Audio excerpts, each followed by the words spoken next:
기도합니다. 하나님 아버지, 오늘 부활 주일을 맞아 하나님의 말씀을 우리가 나누는 시간입니다. 주여 우리의 눈을 열어주시고 우리의 마음을 열어주시고 부활에 대한 믿음과 소망을 간직할 수 있도록 성령께서 인도하여 주옵소서. 예수님 이름으로 기도합니다. 아멘.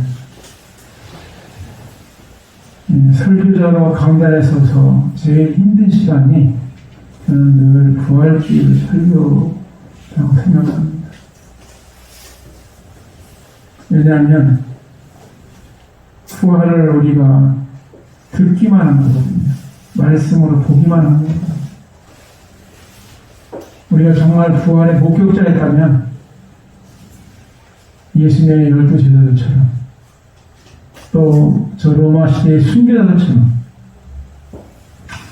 그런 열정과 힘을 가져쓰지 않을까 하는 그런 생각을 늘 해봅니다.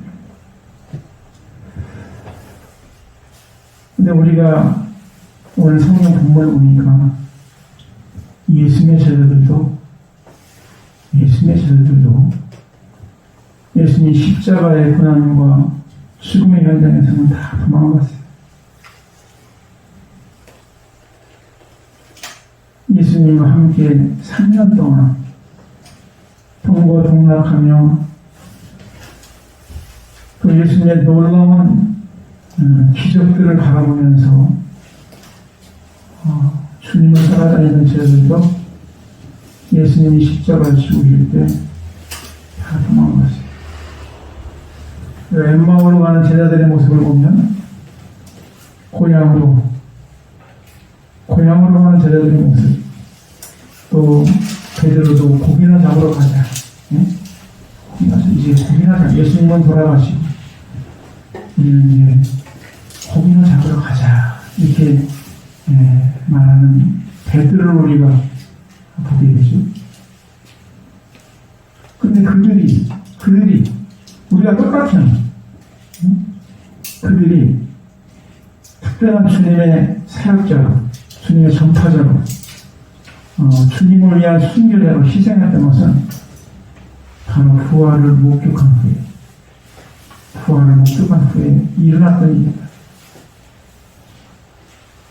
전설에 의하면 베드로는 십자가에 거꾸로 달리는 그 겁쟁이, 예수님을 3번이나 모른다고 부인하던 이 베드로가 십자가에 거꾸로 달려가지고 순교했다는 그런 얘기를 전해오고 있습니다.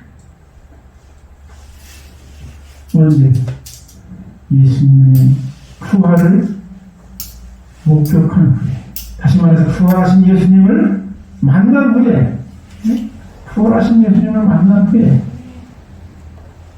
그들이 진정 하나님의 사람으로 세움받는 그런 것을 우리가 보게 됩니다.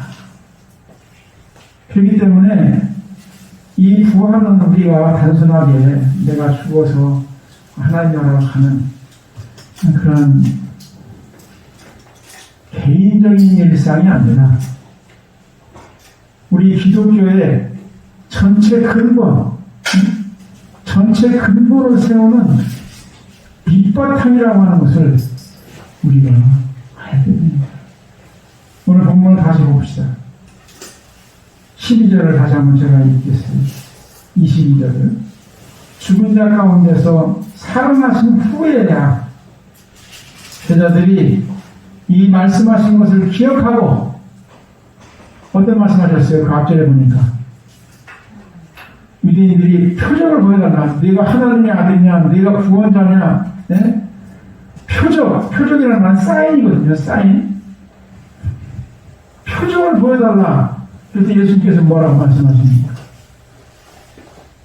성전을 사흘 만에 다시 세우겠다. 성전을 사흘 만에 다시, 그러니까 유대인 종교 지도자들이죠. 아니, 이 성전을 짓는데 40년 동안이나 걸렸는데 3일 만에 어떻게 세우겠느냐. 근데 나중에 보니까 예수님이 성전은 예수님 자신이고 예수님이 다시 부활하심으로 말미암아 예수님의 말씀의 약속을 이루시는 것을 우리가 보게 되죠.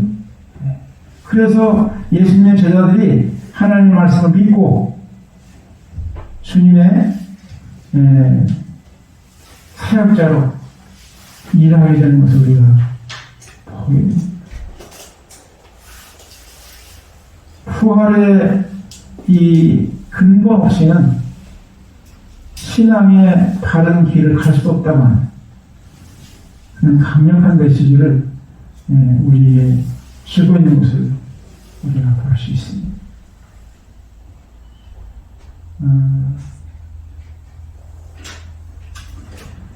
우리가 사도행전 3장에 보면 사도행전 17장에 보면 그런 말이 있어요. 육체는 다 같은 육체가 아니니 하나는 사람의 육체요, 하나는 짐승의 육체요, 하나는 새의 육체요, 하나는 물고기 육체요. 하늘에 속한 형체도 있고 땅에 속한 형체도 있으나 하늘에 속한 것과 영광이 따로 있고 땅에 속한 것의 영광이 따로 있으니 해의 영광이 다르고 달의 영광이 다르고 별의 영광이 다른데 별과 별의 영광이 다 다르다. 하늘에 속한 자와 땅에 속한 자의 영광의 상향을 전해주고 있습니다. 사랑하는 성도 여러분, 우리가 부활에 대한 이해가, 부활에 대한 그 감이 우리에게 먼 것은 우리 인간은 육체를 가진 육적인 존재라는 것이죠. 그러나 부활의 역사는 영적 사건이라고 하습니다. 영적 사건. 영적 사건. 영과 육의 그 거리가 엄청난 거죠. 엄청 보이는 것과 보이지 않는 것의 그 현실입니다. 그러나 주님의 부활은 이 육에서 영으로, 영에서 육으로 일어난 사건이기 때문에 우리에게 하나님의 영광이 무엇인가를 깨닫게 해주는 그런 말씀입니다. 여러분, 우리가 육체나 현실에서 부활에 대해서 쉽게 접근할 수 있는 것은 씨앗을 볼 수 있죠. 씨앗. 요즘에 봄에 되면 바람이 많이 불죠. 봄 바람. 인생을 참 잘못 살았는지 봄바람을 이렇게 또 느껴보기는 또 처음. 우리가 노래도 보면 봄바람 이런 노래들 되게 많거든요. 봄에 바람 많이 불. 봄비로 얘기가 많은데 이게 다 봄바람, 봄비 이게 다 농사 짓는 사람들에게는 가장 중요한 얘기예요. 씨앗이 땅에 떨어져서 잘 자랄 수 있는 잘 자랄 수 있는 그런 조건입니다. 잘 자랄 수 있는 조건. 씨앗이 땅에 떨어지면 그 씨앗이 싹이 나고 순이 나고 새로운 열매를 거두게 되죠. 조건이 있습니다. 첫째는 씨앗이 살아있는 씨앗이어야죠. 살아있는 씨앗이어야 돼요. 생명 있는 씨앗입니다. 살아있지 않은 것은 소용없어요. 생명이 있어야 된다는 것 첫째고, 두 번째는 뭐예요? 반드시 그 씨는 죽어야 돼요. 그 씨는 죽어 없어져야 됩니다. 그 씨가 땅속에서 그대로 있으면 주님 말씀처럼 하늘의 미랄이 땅에 떨어져 죽어야 많은 열매를 맺어요. 죽어요. 그러니까 생명이 있어야 된다는 것과 죽어야 한다는 것이거든요. 죽어야 한다. 부활도 생명 있는 자가 죽는 것인데 생명 있는 자가 죽는 것입니다. 우리 예수님께서 부활의 첫 열매가 되셨다. 부활의 첫 열매가 되셨다. 우리가 고린도서 15장에 있는 말씀처럼 사망은 아담 이후에 아담의 원죄로 사망이 한 사람으로 맞죠? 한 사람으로. 원죄, 죄로. 죄의 결과가 사망 아닙니까? 죄의 결과가. 한 사람을 인하여 사망이 왔듯이 이제 예수님의 부활의 첫 열매가 되셔서 많은 사람들이 부활의 영광을 거두게 되는 역사가 일어난다는 것을 우리가 볼 수 있습니다. 이 하나님 말씀의 원리죠. 하나님 말씀의 원리예요. 우리가 생각할 때 사람들이 죄인이다 하면 내가 무슨 죄를 졌냐, 내가 무슨 죄를 졌냐. 그러나 죄는 원죄가 있고 자범죄가 있죠. 내가 자범죄고 주장대로 안 졌다고 할 수 있어요. 그러나 원죄라는 것이 있어요. 우리 안에 원죄라는 것이거든요. 원죄라는 것. 그 뿌리를 우리가 벗어날 수 없는 것처럼 이제는 예수님의 부활의 소망이 모든 사람들에게 열려지는 역사가 일어난다. 열려진 역사. 자, 우리가 예수님께서 십자가에 죽으셨죠. 그 십자가에 죽으시는 것을 성경은 나무에 달려 죽은 자를 이렇게 표현을 많이 합니다. 나무에 달려 죽은 자. 십자가의 죽음을 성경의 그 구약적인 면에서 쭉 보면 나무에 달려 죽은 자라는 표현, 십자가 죽었다는 표현보다는 나무에 달려 죽었다. 유대인들은 그 신명기 말씀을 굉장히 많이 봉독하고 신명기 말씀을 외우는, 통째로 외우는, 실제로 이스라엘 랍비들 보면요, 구약성경 갖다 놓고 계속 읽어요. 계속 읽더라고요. 근데 그 중에서 신명기의 말씀을 그들이 많이 읽는데, 신명기 6장 4절에서 9절을 보면 그런 말씀이 있어요. 이스라엘에 들어가 우리 하나님 여호와는 오직 유일하신 여호와이시니 너는 마음을 다하고 뜻을 다하고 힘을 다하여 내 하나님 여호와를 사랑하라. 오늘 내가 네게 명하는 이 말씀을 너는 마음에 새기고 내 자녀에게 부지런히 가르치며 집에 앉았을 때든지 길을 갈 때든지 누워있을 때든지 일어날 때든지 이 말씀을 강론할 것이며 너는 또 그것을 내 손목에 메어 기호를 삼으며 내 미간에 붙여 표로 삼고 또 내 문설주와 각각문에 기록할지니라. 네? 하나님의 말씀을 어떻게 그들이 대해야 하는가를 아주 어릴 때부터 굉장히 강조하죠. 그런데 그 신명기 말씀 가운데 21장에 보면 이런 말씀이 있어요. 사람이 만일 죽을 죄를 범함으로 내가 그를 죽여 나무 위에 달거든 그 시체를 나무 위에 밤새도 두지 말고 그날 장사하여 네 하나님 여호와께서 내게 기업을 주시는 땅을 더럽히지 말라. 너 나무 위에 달린 자는 하나님께 저주를 받았습니다. 나무에 달려서 죽은 자는 하나님께 저주를 받은 자를 저주를 받은 자. 그러니까 예수님의 십자가의 죽음은 하나님께 저주를 받은 자로 기록되는 겁니다. 하나님께 저주를 받은 자로 기록되는 것이죠. 그래서 랍비와 종교 지도자들이 그 빌라도가 재판할 때 나는 예수님에게서 죄를 찾지 못하겠다. 이런 얘기 하는데도 계속해서 예수님을 그 다른 강도가 예수님을 나무에 달려 죽게 해야 된다. 그것을 유대인들이 계속해서 강조합니다. 그러니까 예수님의 죽음은 단순한 어떤 한 개인의 일상적인 죽음보다는 하나님으로부터 완전히 저주받아가지고 땅을 오염시키기 때문에 그걸 태워버려야 하는 그러한 그 사악한 자로 저주받은 자로 그렇게 낙인을 찍으려고 하는 것이 유대인들의 랍비와 종교지도자들의 힘든 것을 우리가 볼 수 있죠. 예수님은 그렇게 죽으신 거예요.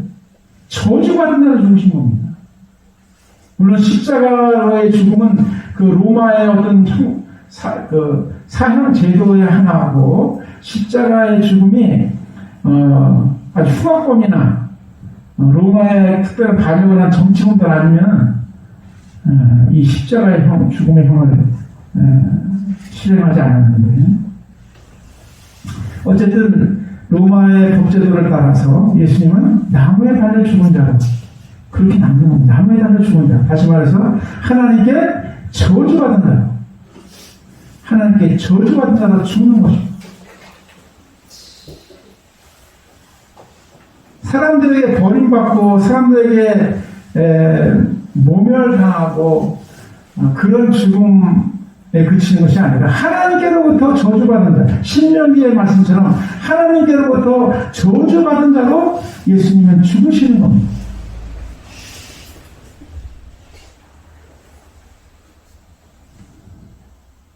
그래서 이 랍비와 종교지도자들은 예수님의 시신도 그 경비병들한테 지켜야 된다고 해서 예수님 시신 지켜야 된다. 네?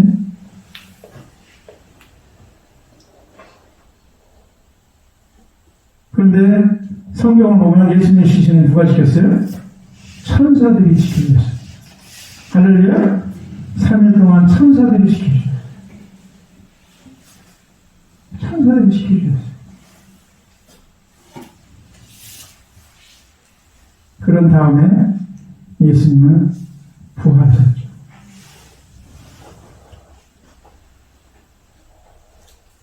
그러니까 세계적인 역사의 큰 전환이 이 부활 사건을 통해서 일어난 것이다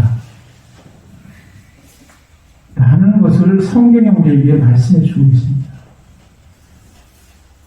세상에 다시 말해서 뒤집어지는 역사가 부활을 통해서 이미 성경의 약속대로 이루어졌고, 실제적으로 예수님을 따르던 사람들이 부활을 목격한 다음에 실제적인 그리스도인들이 되고 실제적인 주님의 제자들이 되는 것을 우리가 볼 수 있습니다. 그 전까지는 말로 듣는 것, 눈으로 보는 것, 그런 것을 가지고 기대를 많이 했죠. 예, 우리가 예수님의 제자들이 예수님의 영광을 서로 차지하려고 좌우로 하나씩 있겠다. 다시 말해 권세를 누리겠다. 그러니까 예수님이 살아계셔서 하나님 나라를 전파할 때 살아 따르는 사람들 중에는 자기 개인적인 욕심을 가지고 따르는 사람들이 많아요. 많습니다. 우리도 신앙생활할 때 우리가 흔히 종교성이라고 얘기하죠. 종교성. 내가 복을 받고 내가 건강하고 내가 형통하고 그런 소망을 사람들이 누구나 가지고 있습니다. 또 그것이 또 잘못된 것도 아니에요. 인간에게 그런 작은 욕심들이 왜 없겠습니까? 누구든지 다 있는 것이죠. 그것은 기독교가 아니라 다른 모든 이방 종교도 다 같은 거예요. 마찬가지입니다. 그럼 우리가 흔히 종교성이라고 이야기해요. 종교성. 그러나 우리 그리스도교는 종교성을 넘어서서, 예? 종교성이 없다는 게 아니라 종교성이 있지만 종교성에 머무는 것이 아니라 십자가를 통해서 하나님을 깨닫게 되고 십자가를 통해서 나를 부인하게 되는, 십자가를 통해서 사랑과 헌신의 길을 걸어가는 그러한 믿음의 길을 우리가 가는 것이다. 이런 말씀을 드렸습니다. 지난 시간에. 오늘 부활에 대한 말씀이 역사적으로 보면 대전환에 일어나는 것이다. 바울은 그런 얘기를 하죠. 만삭되어 나지 못한 내 나중 같은 나에게도 예수님을 목격했잖아요. 다메섹 도상에서 예수님이 바울을 부르시잖아요. 사울아 사울아 어찌할 나를 핍박하는. 그 전까지는 사울도 예수님을 핍박하는 유대인들의 대표적인 사람. 스데반 집사가 순교할 때 그 스데반 집사의 옷을 들고 있는 사람이 사울이라는 거 아닙니까? 그러니까 스데반 지사의 죽음을 바로 눈앞에서 목격한 사람. 그 이후에 이 사울이 예수님을 다메섹 사람을 만난 다음에 부활을 목격한 다음에 바울로 전도자로 모든 희생과 헌신을 무릅쓰고 달려가는 것을 우리가 보게 되었지. 부활은 이렇게 제자들의 마음을 바꿔놓고 바울의 마음을 새롭게 하고 또 많은 순교자들의 소망으로 역사하는 것을 우리가 볼 수도 있어요. 사랑하는 성도 여러분, 시간은 정말 쏟아가서 흘러가죠. 주님 이 땅에 오신 지가 벌써 2000년이 넘습니다. 그러나 주님은 우리에게 말씀하셨죠. 내가 올라간 대로 그대로 다시 오심을 약속하셨어요. 아니, 어떻게 다시 옵니까? 어떻게 다시 옵니까? 그건 우리가 하는 인간적인 일이고, 지금 우리가 믿고 있는 과학은 계속 진행형이죠. 계속 진행형입니다. 우리가 알지 못하는 부분들이 아직도 많이 널려져 있어요. 그래서 과학자들이 말하자면, 과학자들이 지금 우리가 쓰는 과학은 저 바닷가에 수많은 모래 가운데 한 줌의 그 덩어리에 불과하다. 다시 말해서 아직 미개척, 아직 알지 못하는, 아직 수없이 많은 영역의 진실들을, 사실들을, 논리들을 우리가 깨닫지 못하고 있다. 이 과학자들 스스로 이야기하는. 여러분, 만약에 사람들이 이제 달로, 화성으로, 우주로 나가는 공간의 시대에 우리가 만약에 혹시 살게 된다면, 지금 우리가 믿고 있는 이런 그 지구덩어리 안에서의 삶이 그 사람들은 어떻게 보이겠습니까? 우물 안에 개구리로 보이겠죠, 우물 안에 개구리. 제가 비유적으로 하나 말씀드린 거예요. 우물 안에 개구리로 보일 거예요, 우리가. 그렇기 때문에 우리가 지금 현재 우리가 믿는 과학적인 그 사실들은 전부가 아니고 일부라고 하는 거예요. 일부. 거기에 확신을 가지고 부활을 믿지 못하겠다는 신앙이 아니라 천지와 만물을 창조하신 하나님의 이 놀라운 권능과 역사 가운데서 하나님의 구원의 의도가 십자가를 통해서 죄를 담당하게 하심으로 말미암아 우리를 구원하신 이를 인도하는 구원의 도가 열렸는데 그 마침표가 바로 부활이라는 겁니다. 마침표가 부활이라는 거예요.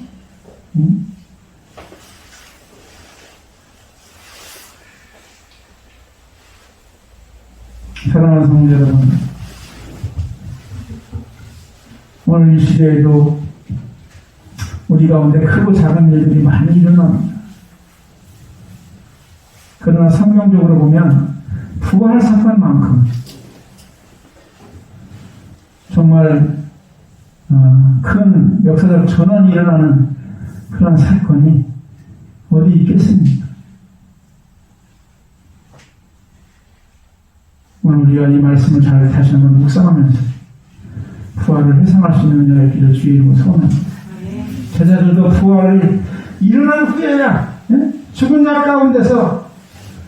가운데서 살아나신 후에야 예수님의 제자들도 예수님이 말씀하신 것을 기억해 놨다 이거예요. 내가 사흘 만에 성령을 다시 일으키리라. 사흘 만에 성령을 다시 일으키리라 하신 그 말씀을 기억하고 그때부터 예수님이 하신 말씀을 믿었다는 거예요. 성경과 예수님 하신 말씀을 믿었다. 그전에는 그냥 믿는 것 같았는데 그냥 따라만 다니다가 예수님이 십자가에 죽으니까 끝났구나. 예수님도 끝났구나. 다 도망갔다가 이 부활 사건이 있은 다음에야 다시 제자에게 일어서서 고향으로 가던 길을 돌이키고 물고기 잡으러 갔다가 돌이키고 바울과 같이 예수님의 사람들을 핍박하면서 쫓아다니면서 이렇게 못살게 굴다가 다시 돌아서서 예수님을 전한 자로 바뀌는 역사가 부활 시대 이후에 일어났다는 거예요. 부활 시대 이후에. 그 날이 오늘같이 역사적인 부활주일이다. 역사적인 부활주일이다. 하는 것을 다시 한번 깨닫는 애가 되기를 주의 이름으로 소원합니다. 우리가 작은 상징으로 계란은 영어예요. 씨죠, 씨. 네. 이 계란이 다시 계란이 되고 또 닭이 되고 이렇게 생명의 순환을 상징하는 의미로 이 작은 계란을 나누지만 부활은 더 크고 더 세계적인 인류에게 새로운 전환을 이 사건이라고 하는 것을 다시 한번 기억하고 오늘 말씀 가운데서 부활 승리하시는 우리 모두가 되시기를 주의 이름으로 소원합니다.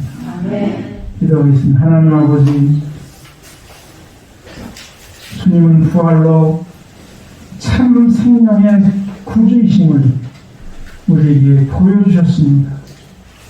주님은 부활로 우리가 땅 사는 이 땅이 모든 것이 아니라고 하는 것을 보여주셨습니다. 주님은 부활로 하나님의 사람들의 새로운 길을 제자들을 통해서 열어주셨습니다.